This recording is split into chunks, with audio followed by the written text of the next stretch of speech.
And now, Splunk's Cybersecurity 60-Second Charity Challenge. Remember the rules. You've got to get through an entire subject in 60 seconds, or you donate to today's charity of choice. Good luck! Well, first up, Drew, what is our charity of choice? I think you had it lined up for us to take a look at. Drew, the producer. Oh, I have it here. You have it here. It's Last Ride Inc., right? Isn't that what we decided on this week?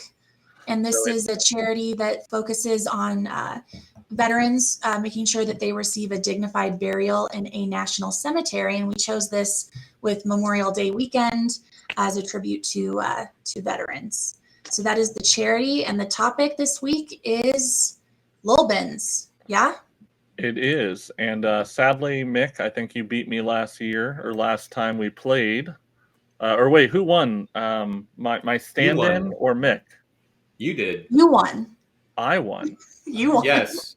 What about neither Audra nor Haley won, Ryan? You did, even in abstentia. We both had to donate. Okay. This is what happens when you leave. This is what happens when everyone plays. Great. Well, in that case, how about I go first? Sure. Make it easier for you, Mick. So you can crush me. All right. So LOLBins is not just a great name, but it's also a fun way to talk about a real cybersecurity threat.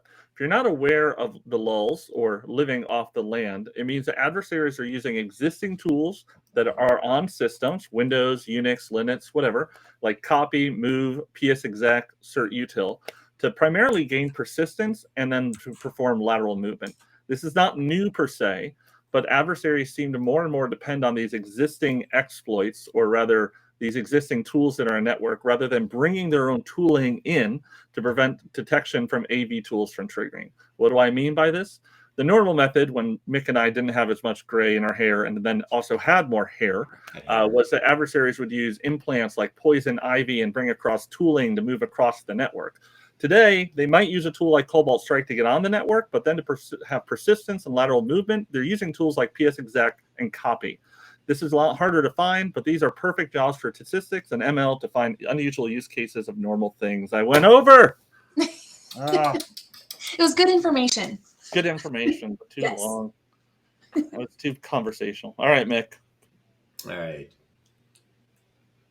All right, so living off the land binaries, you can thank Christopher and Matt for that term. And let's be clear, I'm not a fan of it, but here we are, so let's lean into it. Think of things like PowerShell or OSA script, or helpful things that reside on computers. I'll even include Explorer.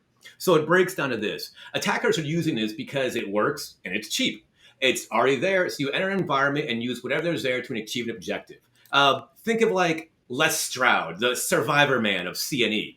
And much like watching Survivor Man, there are no lulls to be had. Why? Because progress. The bad guys get better, so we get better, so the bad guys get better. It's a new technique. It's not really new, but combine it with fileless malware, and you have something like Oil Rig that happened.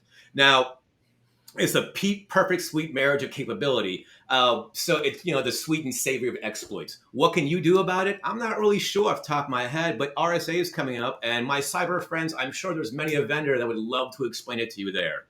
Thanks for coming. Under time. I got extra time, yeah. All right. Well, I think I know who's the winner. I think I'm going to go with Mick this week.